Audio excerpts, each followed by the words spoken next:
Bismillahirrahmanirrahim. Alhamdulillahi Rabbil Alamin.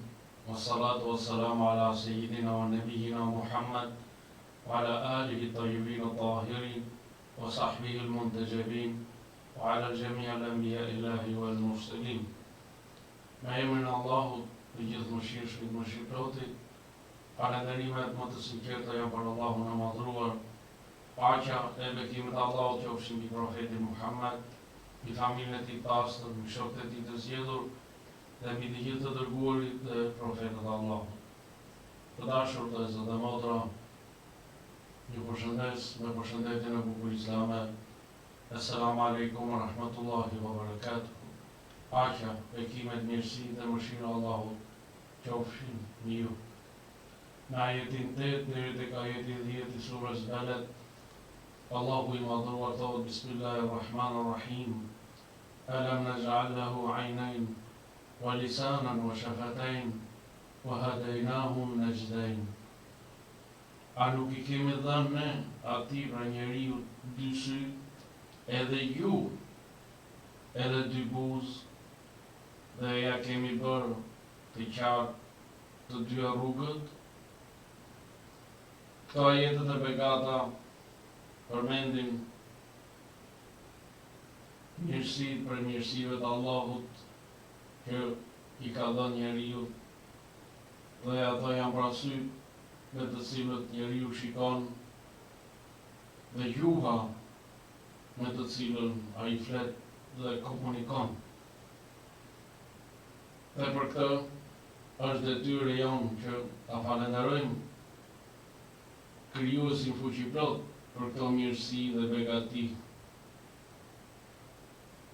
Fjala është një mjet thelbësor për përcjelljen e informacionit dhe të dijeve, për shkëmbimin e përvojave dhe të eksperiencave. Fjala është një element I rëndësishëm I mirëkuptimit dhe I komunikimit njerëzor, dhe ka një rol të madh në ndërtimin e marrëdhënieve, forcimin e lidhjeve dhe kuptimin e të tjerëve.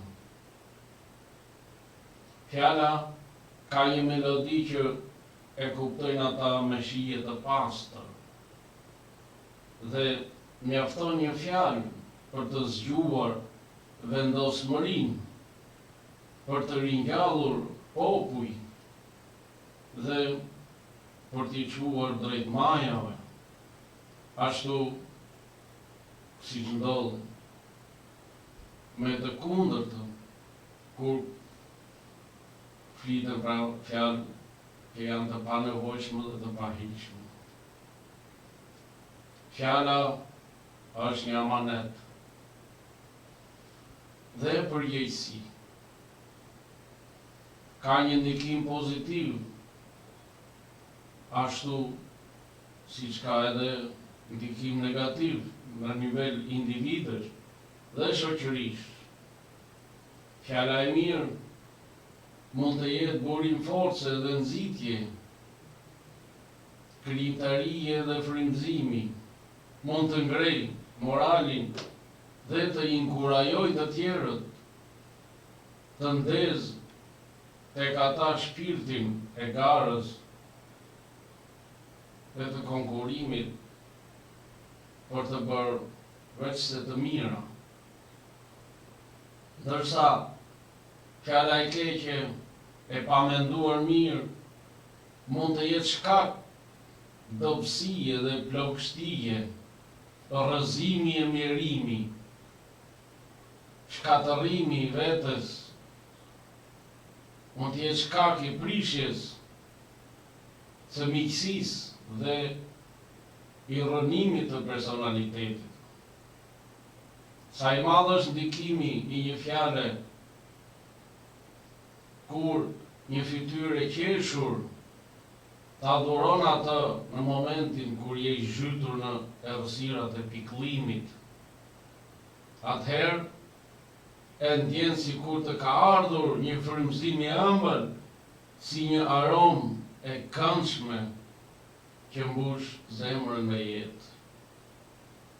sa bukur na e përshkruan Allahu fuqiplot në ajetet 25 dhe 26 të surës Ibrahim, i cili për fjalën e mirë thot: Alam tara kayfa daraba Allahu mathalan kalimatan tayyibatan ka shajaratin tayyibah asluha thabit wa far'uha fi as-sama' tu'ti ukulaha kulla hinin bi'idhni rabbiha wa yadribu Allahu al-amthala lin-nasi la'allahum yatadhakkarun.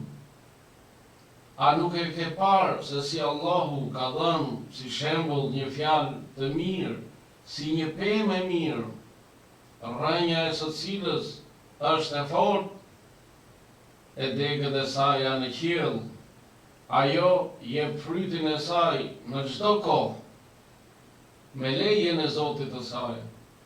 Allahu u sjell njerëzve shembuj që ata të përkujtohen,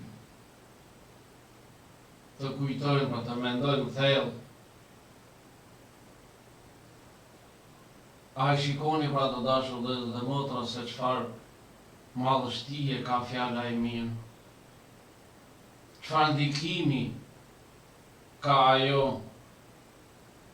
dhe se mirësitë e saj janë të vazhdueshme. Pra fjala e mirë është si një vepër e mirë që jep fryte,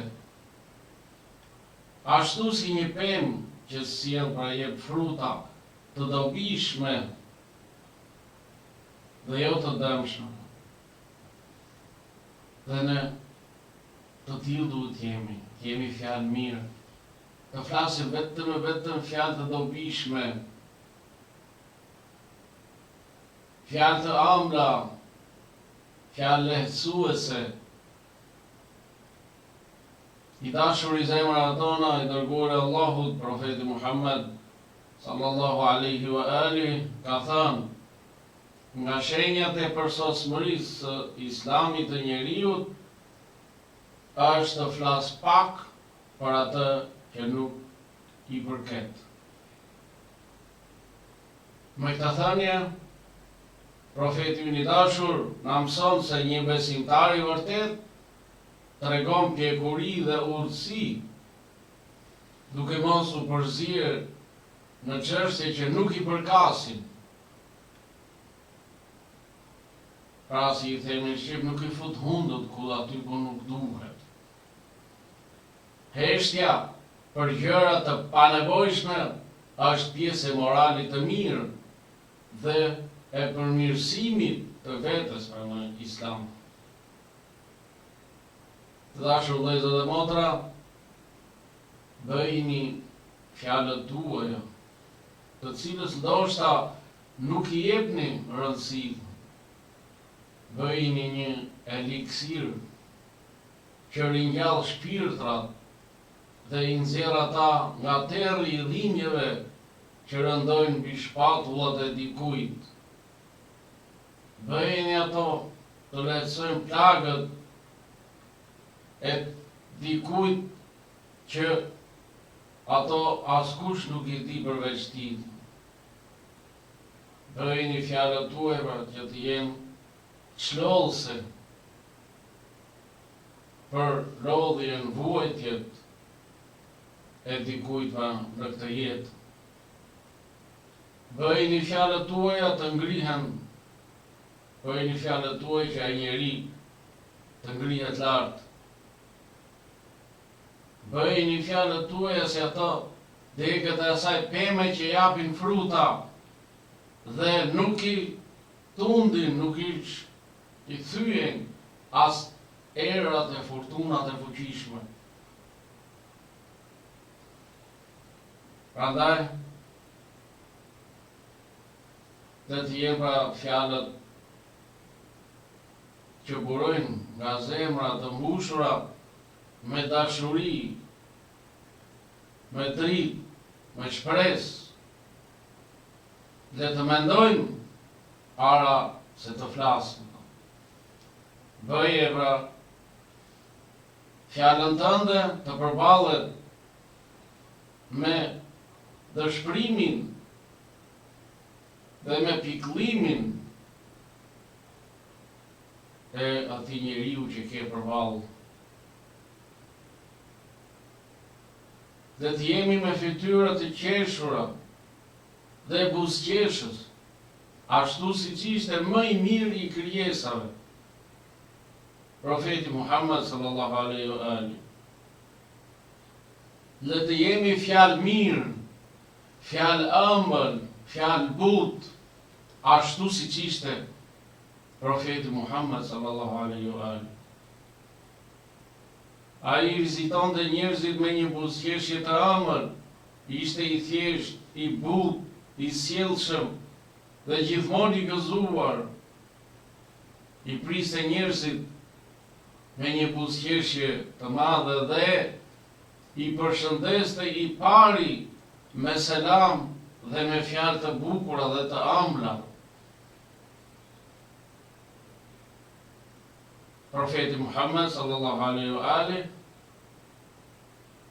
ka thënë, besimtari nuk është sharës, as mallkues, as i pahishëm në thënie, e as i vrasht. Vallë, a kemi njohurinë për këtë thënie të profetit? Nëse e kemi njohuri, a e praktikojmë në jetë? Duke parë realitetin e hidhur të muslimanëve, kuptojmë që kjo thënie e profetit shumë rrallë përdoret në jetën praktike. Në përgjithësi, nuk e shohim profetin Muhammed në sjelljet tona, në mendimet tona, në veprat tona. Thjesht profeti Muhammed sallallahu alaihi wa alihi qëndron në mendjet tona. Dhe akoma ne nuk e kemi zbritur atë në jetën tonë praktike. Në një thënie tjetër, profeti Muhammed sallallahu alaihi wa alihi ka thënë, kush beson në Allahun dhe në ditën e fundit, ditën e llogaritënies, le të thotë fjalë të mira ose të heshtë. Sa e mrekullueshme pra kjo porosi e të dashur të zemrave tona. Kjo është e mëshirshme për të gjithë ne. Prandaj, le të bëhemi ndikues të mirë që ringjallin shpirtin kur ai është pranë shuarjes. Pra ta ringjallim shpirtin me fjalë të mira, ta ndriçojmë kur është në prag të shuarjes. Dhe të jemi dora që i zgjatet dikujt kur është i shtrirë dhe i dorëzuar. Le të jemi shtysa që e nxit të vazhdoj dhe të ecë përpara patëm. Të mos bashkohemi me vështirësitë e kohës në ndihmë pra kundër dikujt, por gjithmonë të jemi lehtësues. Profeti Daud, paqja qoftë mbi të, e ka porositur djalin e tij, Hazreti Sulejman alayhis salam, dhe i ka thënë, o biri im, mbaj heshtje të gjatë, përveç kur bëhet fjalë për diçka të mirë. Pra gjithmonë hesht, vetëm kur bëhet fjalë për diçka të mirë, sepse pendimi për heshtjen e tepërt njëherë është më i mirë se sa pendimi për shumë fjalë të tepërta. O birim, sikur fjala të ishte prej argjendi, atëherë heshtja do të duhet të ishte prej floriri. Pra, kjo porosi e Hazreti Daudit alayhis salam tregon vlerën e madhe të heshtjes dhe të përmbajtjes së të folurit. Profeti Daud e mëson pra të birin e tij, Hazreti Sulejmanin, se është më e mençur të heshtësh dhe të pendohesh një herë për një rast kur duhet të flisje, se sa të flasësh shumë e të pendohesh shumë herë për fjalë të kota apo të dëmshme. Fjala ka vlerë, por heshtja ka vlerë më të lartë, sepse ajo ruan njeriu nga gabimet dhe e mban mendjen e tij të kthjellët. Imam Ali alayhis salam thot, kush flet shumë gabon shumë.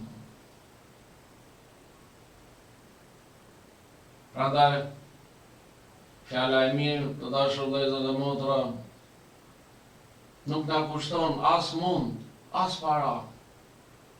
Le ta shpërndajmë atë sa të kemi mundësi, duke mos pritur shpërblim, sepse ndikimi i fjalës mirë është i madh në shpirtrat e njerëzve. Le të ndriçojmë shpirtrat e njerëzve me fjalë të mira, me fjalë të bukura, me fjalë shpresdhënëse, me fjalë të ëmbla. Imam Ali alayhis salam ka thënë, njeriu ka dy virtyte, mendjen dhe të folurin. Me mendje përfiton dhe me të folurin përfitojnë të tjerët. Sa shumë fjalë na kanë hedhur në thellësinë e mjerimit, na kanë rrëzuar aq rënd sa nuk kemi mundur të ngrihemi dot. Dhe sa shumë fjalë na kanë ngritur lart në rret e shpresave, na kanë forcuar besimin në vetvete dhe na kanë bërë të arrijmë gjëra që kurrë nuk mendonim se do t'i arrinim ato, por vetëm për shkak të një fjale të mirë. Imam Aliu paqja qoftë dhe ka thënë, bëj kujdes nga fjalët e shëmtuara të pahishme, sepse ato i tërheqin njerëzit e ulët drejt teje dhe i largojnë njerëzit fisnik prej teje. Pra, me një fjalë, ne mund të ringjallim një shpirt, pra që është pranshuarjes. Ne nuk dim asgjë të vërtet për tjetrin që kemi përballë, edhe nëse përpiqemi të zbulojmë tiparet e jetës së tij dhe mendojmë se dim shumë për të. Në të vërtetë, ne dim vetëm sipërfaqen, pamjen e jashtme. Nuk dim asgjë për betejat e brendshme të tij në jetë. Nuk dim asgjë se sa ka duruar vetëm që të qëndroj përballë nesh dhe të na flas. Ndoshta një fjalë e thënë pa qëllim, fjalë e keqe, pahishme, do të zgjoj plagë të heshtura brenda një tjetri, plagë që i ka mbajtur të fjetura për vite të tëra. Me shumë mund ka arritur të qetësoj dhimbjen që i shkaktuan, por nuk ka dhimbje më të rëndë se sa dhimbja e shpirtit. Dhe dhimbjet e shpirtit shkaktohen nëpërmjet fjalëve të pahishme, fjalëve të këqija. Dhe të heqim dorë nga këto fjalë që errësojnë shpirtin, e vrasin, e plagosin. Plaga e fjalës është më e rëndë se sa plaga e plumbit.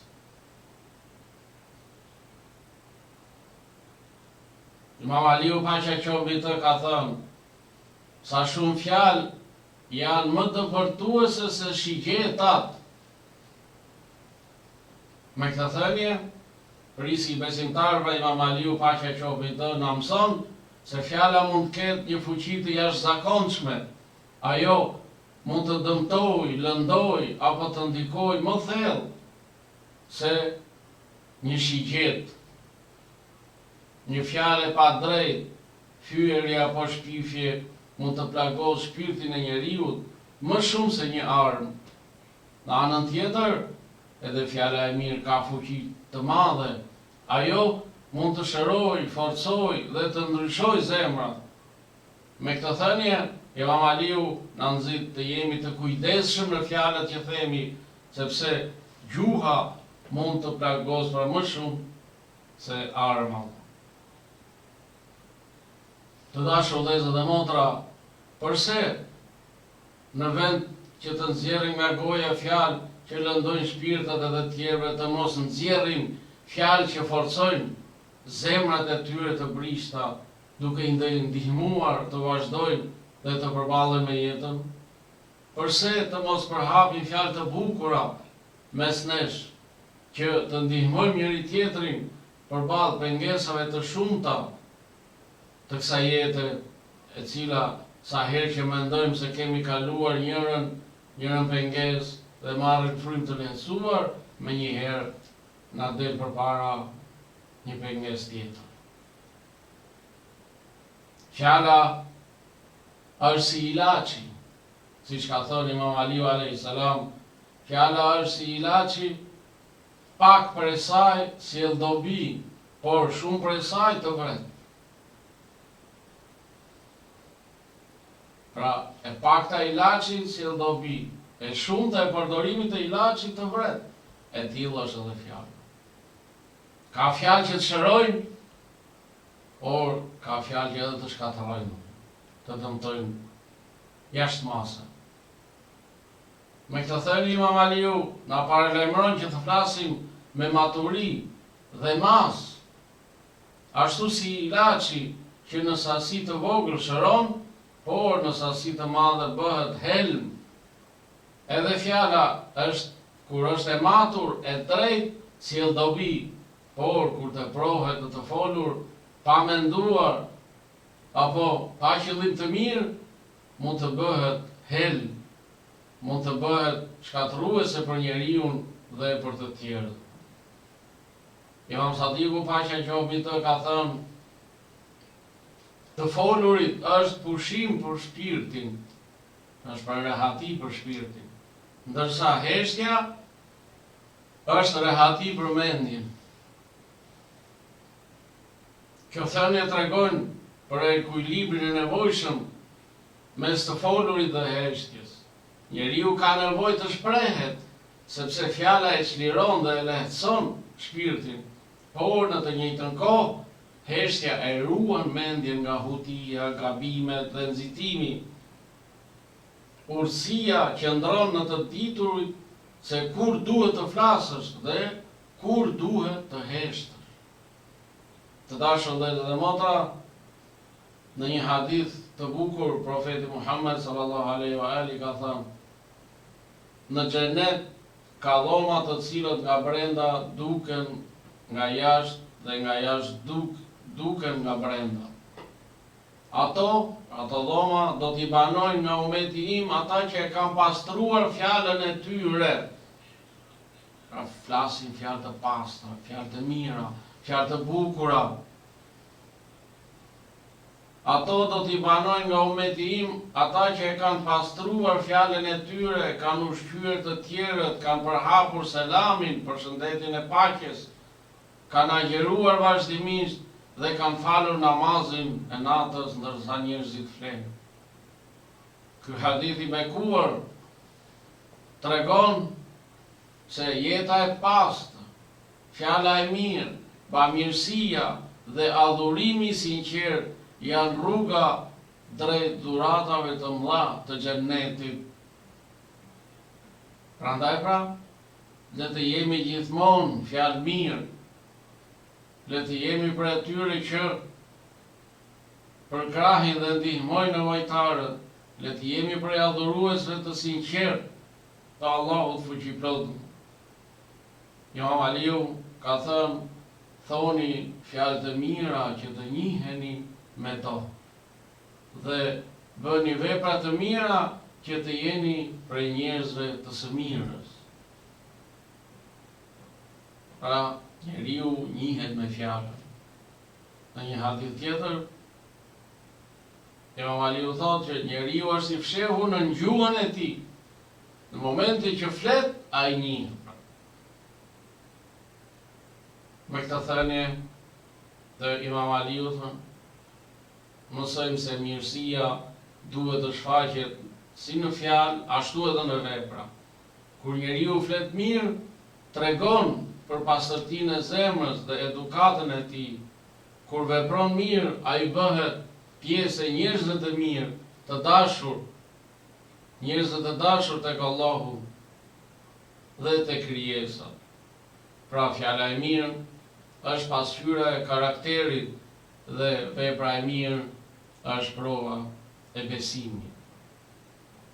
Të dashur vëllezër dhe motra, të heqim dorë nga fjalët e këqija, nga fjalët e pahishme, fyese, ofenduese, shkatëruese. Fatkeqësisht shohim sot në rrjetet sociale përdorimin e fjalorit banal, fyes, ofendues, sa e sa njerëz, sa e sa zemra e shpirtra errësohen, largosen nga fjalët e këqija. Le t'i përdorim rrjetet sociale për të përhapur fjalën e mirë. Me fjalën e mirë, le të ndriçojmë zemrat dhe shpirtrat e njerëzve.